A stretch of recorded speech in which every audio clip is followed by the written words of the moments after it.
Hello YouTubers! Thank you so much for clicking on this video and welcome to this video. I've been wanting to record this video for a few days now, and so now I finally had enough time set aside to do that. So I'm very happy to record this video. This is how to test cervical mucus, blood, and breast milk. How to do that. So quickly, I want to discuss the HCG chart, and I will include a picture probably around here with the HCG chart I will in question, and the possible slow increase in early pregnancy that is still considered normal. Like I said, there'll be a picture right here. Let me just look at that here real quick. It says from 7 days, which is 3 weeks from your last menstrual period, you should be from 0 to 5. 14 days, which is 28 days from your last menstrual period, you can be anywhere from 3 to 426. At 21 days from conception, which is 35 days from the last menstrual period, you can be 18 to all the way up to 7,340. Now this is a huge gap for one, but also the difference from 14 days to 21 days is only from 3 to 18 being the very least amount, and still being considered perfectly healthy and normal pregnancy. Now you get 28 days from conception, which is 42 days from the last menstrual period, and it's reported that 1,080 all the way up to 56,500 is within the normal range. That to me is such a huge gap, which can make it quite difficult in trying to figure out whether or not your pregnancy is normal, healthy, progressing healthily, just based on HCG values. And so a lot of women, will not only depend on the HCG value. Me, myself, I didn't even know my HCG levels or the numbers, specific numbers during either of my pregnancies. The way I knew that my pregnancy was progressing healthily was I received 2 ultrasounds, one in the beginning to date the pregnancy, one in the middle to the anatomy scan, plus the gender reveal, and that's it. For Leo, I think I got one at the very end. I think I was 37 weeks or 38 weeks when I got one. They just wanted to make sure that his heart rate was fine and all of those things, because my blood pressure was kind of high. But for my second pregnancy, I only received 2 ultrasounds and that was it. So I never knew my HCG values, which was fine. But a lot of women will know their HCG values going, in the very early stages of the pregnancy. They'll also usually be able to see an ultrasound. And the way you know that your pregnancy is progressing healthily is a lot of women will rely on symptoms, the development of new symptoms or worsening of symptoms or just continuation of pregnancy symptoms.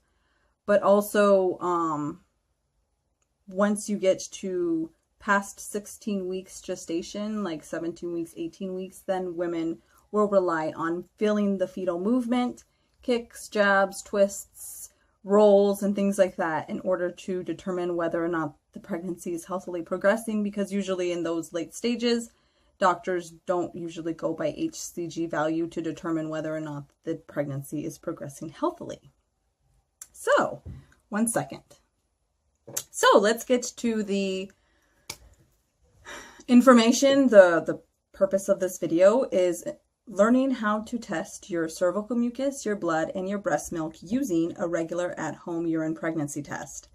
I have come across lots of information and research suggesting that cervical mucus is a very reliable way of testing for pregnancy, because this HCG goes into the cervical mucus very soon in the pregnancy.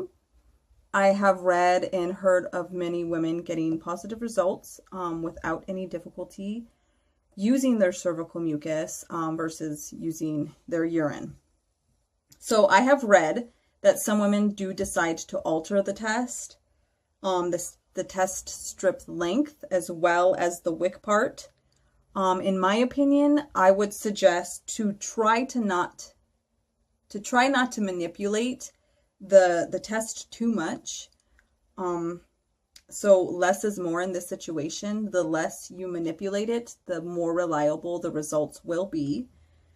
But I also do see the reasoning in altering or manipulating the test to make sure that it, does get saturated enough. I've also read that a lot of women will add some water to their cervical mucus in order to make it more liquidy so that the test strip is able to absorb it to give you reliable HCG results. And I do see the reasoning in adding the water so that it can give you more reliable results. In my opinion, I've never done this test myself, but from what I've read and just from general knowledge, I would add 1 drop of water at a time. So until you think that the cervical mucus has become liquid enough to saturate the test completely, whatever test you decide to use. You can always add more cervical mucus if you need to, especially if it becomes positive rather quickly. But the exact amount of water that needs to be added to the cervical mucus is up to your discretion. That's going to be up to you deciding how much water and how much cervical mucus you add to the test in order to get results. So I don't know the exact amount of water to add to the cervical mucus. Like I said, I would just add 1 drop at a time until you think that it has become liquid enough to saturate the entire test. And then I would wait the full amount the test says in order to read and interpret the results.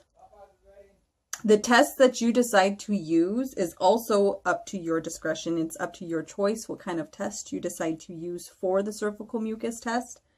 As far as the urine pregnancy test that you decide to use, I would suggest using the test strips because you don't need a lot of liquid in order to saturate it, as well as dollar store cassettes because you can just add a few drops. And I think those would be the easiest to saturate, in my opinion.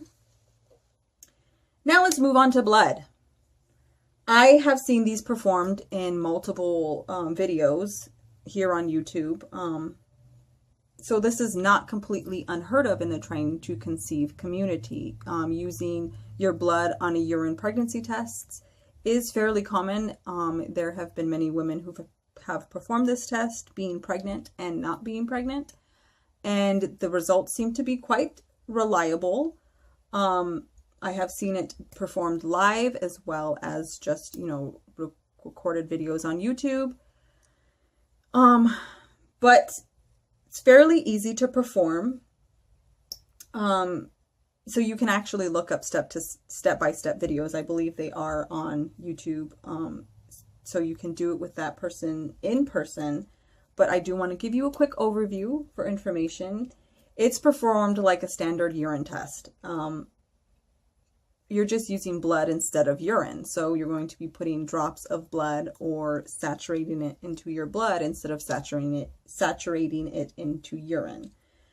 The type of test that you use is up to your discretion. Again, I do suggest using the test strips or the 88-cent Walmart cassettes or the dollar store test cassettes, just because you don't need a lot of blood in order to saturate the test in order to get reliable results.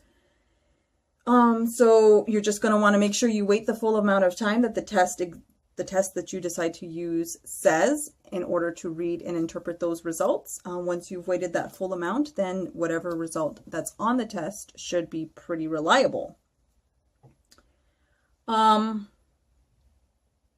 the videos I've seen with the blood pregnancy tests, so the ones that I've seen online, the positive result comes out pretty quickly. Like immediately. They put a couple of drops onto the test and within like 30 minutes to a minute, the positive results do show up. So that's one that's pretty quick. Now let's talk about breast milk. This one's pretty standard. You just replace breast milk instead of urine. So instead of using urine, you're just putting drops of breast milk. You don't have to manipulate the test. You don't have to manipulate your breast milk in any way, because the breast milk itself should be liquidy enough to saturate any test you use. Dip test, strip test, the cassette test with the dropper. Breast milk is usually has enough water in it in order for it to saturate any test. So any test you use, if you're testing your breast milk, should be sufficient. So you're just going to want to wait the full amount of time the test that you decided to use says, in order to read and interpret those results. Once you've waited the full amount of time that test that you used says, that the results that you see in the window should be fairly accurate. If you try any of these yourself and you get reliable results, please, please, please let me know, because it would be awesome to know this information, as well as if you know how you did it and the steps you took to get those results. I would love to know that information. So if you do try these and you get results, please let me know in the comment section below, or you can email me privately, or you can private message me through Facebook or Instagram. Thank you guys so much for watching this video. I hope it was informational. I hope you learned something new. If you have anything to add, please put them in the comments below. If you've tried these tests and you found a certain way is better, please put it in the comments below for people, just for general knowledge, information. Yeah, so if you have any questions, comments, concerns, leave them in the comment section below. Don't forget to like, and please subscribe if you want to get, updates from me. Thank you guys so much for watching. Have a great day. Be well, be happy, be healthy, stay blessed. Bye.